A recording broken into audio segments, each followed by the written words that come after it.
Hello, everyone, and welcome to some more of our Read Aloud Home of the Brave. We are going to be reading on today, and as we are reading, I want you thinking about our main character, Keck, thinking about how he's changing, how he's growing, and how we can think differently about the theme because of those things. We are on to part 3, and remember, our parts always start with a proverb.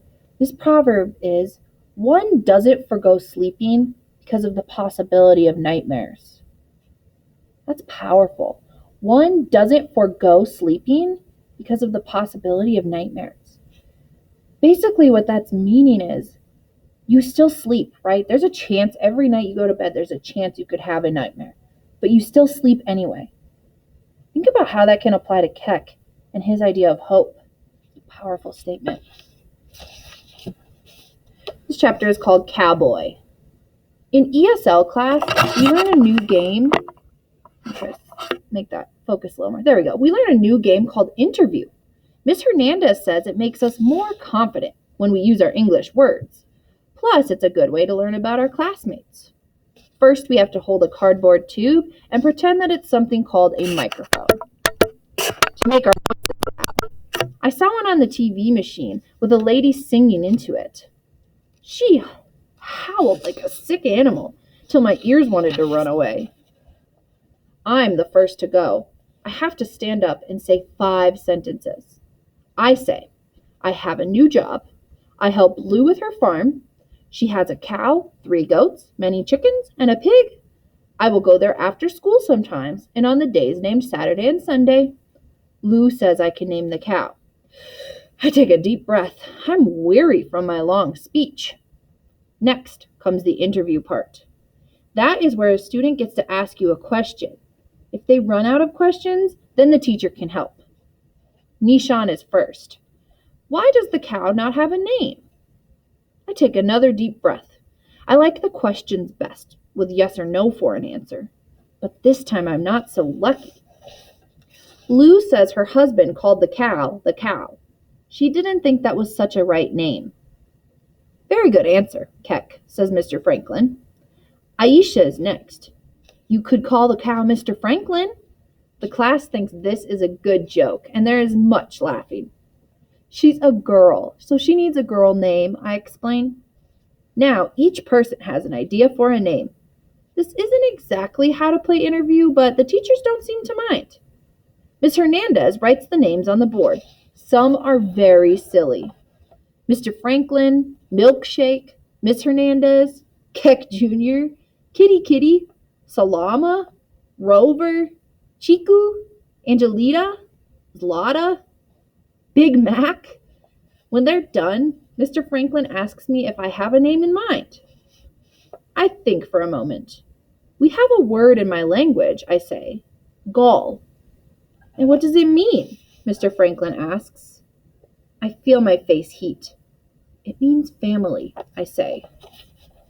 Miss Hernandez says it's up to me, but I say I would like to have a vote because Miss Hernandez taught us that's how things are decided in America. We vote. Gull wins. Hamburger gets 2 votes. Nice job, cowboy, Mr. Franklin says when I sit down at last. The rest of the day, everyone calls me cowboy. It's a good day. The cow has a new name, and I have one, too. So he named his cow Family. Think about what that might represent for him. Working. The snow and muck yank at my boots. The wind slaps at my cheeks. In my heavy coat, I plod like an old donkey on market day. So why am I so glad in my heart? The work at Lou's is simple. Feed the animals, clean the stalls, shovel the front porch. But when I am working, my mind doesn't travel where it shouldn't go. It's only here, with the chickens underfoot and Gull nudging for an ear scratch. Sometimes I talk to her softly. I tell her of my family's great herd and how they would graze each day, walking for miles, the sun in our bones, the grass whispering its shy music. I sing her one of my father's songs and listen for an echo of his voice in mine. She nuzzles me and flicks her ears and chews her cud. When I bury my face in Gull's old hide, I smell hay and dung and life. She shelters me like a warm wall that is enough for this day. Ganwar, meet Gull. On Saturday, Dave comes to pick up Ganwar. They're going to fill out paperwork asking for a job at the places that sell fries. Dave says he can drop me off at Lou's on the way. Ganwar doesn't talk on the way to the farm. His face looks frozen, but his eyes are hot. He keeps rubbing the place where his hand once was. When we get to Lou's, I say, would it be all right if I showed Ganwar the farm? He hasn't seen a cow in a long time. I wait for Ganwar to spit out the word no, but he gives a slow nod. Dave looks at his arm clock. 10 minutes, he says, tops. We go to Lou's door, and when she opens it, I say, this is my cousin Ganwar. He'd like to see the farm. Be my guest, Lou says. There's a new bag of chicken feed in the shed, Keck. Ganwar follows me, through the thick, crunching snow. It isn't much of a farm, he says. Hardly any animals, and the big road so near. Still, it isn't so bad if you don't think about it, I say. I shake my head. I'm getting very good at not thinking about things. We enter the gray, sagging barn. Sun and angry wind sneak through the broken spots. There she is, I say, pointing. Ganwar groans. Are you sure that's a cow? Our father wouldn't think so. Our fathers wouldn't think so, I admit. I stroke her flank while Ganwar watches. She has bold eyes, tired but patient. Gull is her new name, I add. Ganwar takes his glove off his good hand. With his teeth, he strokes her too. I meet Ganwar's eyes. Don't worry about the job too much, I say. What another man takes 2 hands to do, you could do with 1. Ganwar puts his head against Gull's neck. You're lucky to have found this job, but you made the luck happen. I wish I could be herding, I say. I don't know anything about farms, really, except that they have cows.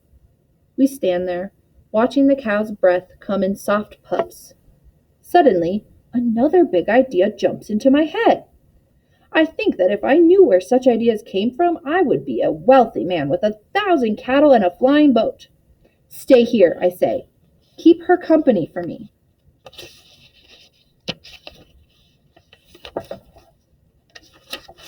That is where we are stopping today. What idea do you think Keck has? I want you to make a prediction. What do you think he's thinking right now? What's his idea?